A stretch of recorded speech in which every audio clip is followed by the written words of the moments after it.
షట్కర్మలు అని వేటిని అంటారు? ఇవి అందరూ పాటించాలంటారా? పాటిస్తే కలిగే ప్రయోజనాలు ఏంటి? పూర్వకాలంలో ఉత్తరాలు వ్రాసేటటువంటి సమయంలో, జాబులు వ్రాసేటటువంటి సమయంలో ఒకరిని మరొకరు సంబోధించేటటువంటి నేపథ్యంలో షట్కర్మ నిరతులైనటువంటి బావగారికి, మామగారికి అంటూ పెద్దలను సంబోధించేటటువంటి వారు. షట్కర్మలు ప్రతిరోజు ఆచరించవలసినవి, అందరూ ఆచరించవలసినవి. స్నానం, సంధ్యా, జపో, హోమో, దేవతాన అంచపూజనం, ఆతిథ్యం వైశ్వదేవంచ, షట్కర్మాణి దినే దినే అని శాస్త్ర ప్రమాణం.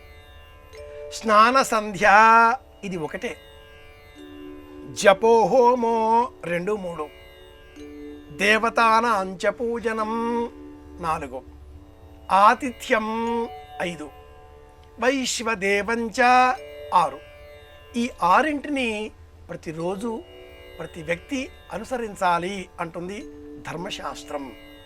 స్నాన, సంధ్య, స్నానం చేసే సమయంలోనే సంధ్య. సంధ్య అంటే విడిగా చేసేటటువంటి క్రియాకలాపం అని మనం చేస్తున్నప్పటికీ స్నానం చేసే సమయంలోనే సంకల్పపూర్వకంగా గోవిందేతి సదా స్నానం, గోవిందేతి సదా జపం, గోవిందేతి సదా ధ్యానం, సదా శ్రీ గోవింద కీర్తనం, గోవింద గోవింద గోవింద. భగవద్ధ్యాన తత్పరతతో మనం చేసే ప్రతి పని కూడా ప్రపంచానికి మేలు కలిగించే విధంగా పరోక్ష జ్ఞానంతో కూడుకుని ఉండేదిగా ఉండాలి. కనుక స్నానం చేసే సమయంలో కూడా గోవిందేతి సదా స్నానం, అదే సంధ్యాక్రియ. అలాగే జపో, హోమో, జపం చెయ్యాలి. హోమం చెయ్యాలి అంటే సమిధలు పెట్టి కర్రలు వేసి మంట పెట్టడం మాత్రమే అని కాదు సుమా. గ్రంథాన్ని చదవడం హోమం, జీవజాలానికి ఆహారాన్ని అందించడం హోమం, పశుపక్ష్యాదులకు ఆహారం అందించాలి, నీరు అందించాలి, హోమం. ఇవన్నీ కూడా పంచయజ్ఞములు అన్న పేరిట ప్రసిద్ధం. ఇవి షట్కర్మలు.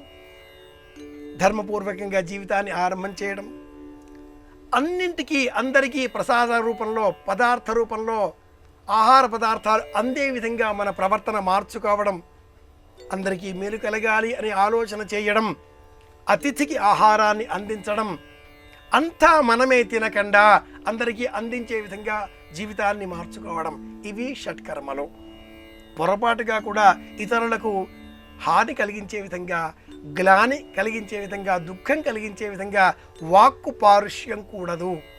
ప్రశాంతంగా మాట్లాడదాం, నవ్వుతూ జీవితాన్ని గడిపేద్దాం, నవ్వులాట కాకుండా చూసుకుందాం, అందరి క్షేమాన్ని కోరదాం. ఇదే కదా ఎవరైనా కోరుకునేది. జీవితాన్ని ఇలా షట్కర్మలుగా మార్చుకుంటే మన ఉనికిని అందరూ ఇష్టపడతారు. మన మంచి కోరే వారి సంఖ్యను మనం పెంచుకుంటాం. షట్కర్మలు అంటే మన మంచి కోరే వారి సంఖ్యను పెంచుకోవడమే. ఇవి షట్కర్మలు.